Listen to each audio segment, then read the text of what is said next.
শুভ মধ্যাহ্ন বন্ধুরা। আমি আজকেও আবার উপস্থিত হয়েছি আমার হেসেলের রান্না নিয়ে। আমি একটু রান্না করতে ভালোবাসি। যেদিনকে আমার অনুষ্ঠান থাকে সেদিন হয়তো পারি না, কিন্তু যেদিনকে অনুষ্ঠান থাকে না সেদিনকে আমি একটু রান্না বান্না করি। তা আজকে আমি কি কি রান্না করেছি তোমাদের সাথে শেয়ার করি।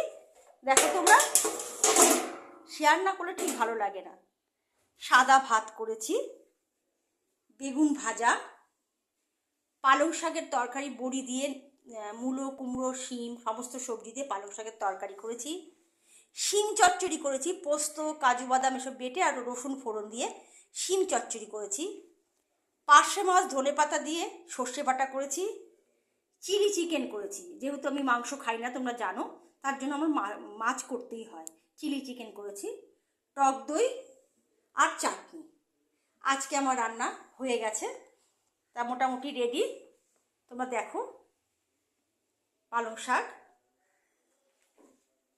শিম পোস্ত বা চচ্চড়ি যেটাই বলো, একটু একটু রসুন ফোড়ন দিতে হয়, তাহলে টেস্ট হয়। পার্শে মাছের ঝাল ধনেপাতা দিয়ে, চিলি চিকেন ছেলে মেয়ে বৌমা এরা খাবে, কর্তা, আর আমার জন্য মাছ। তা আজকে রান্না আমার এইটুকুই হয়েছে। তাই এখনকার মতন টাটা, আবার তোমাদের সাথে বিকেলে দেখা হবে।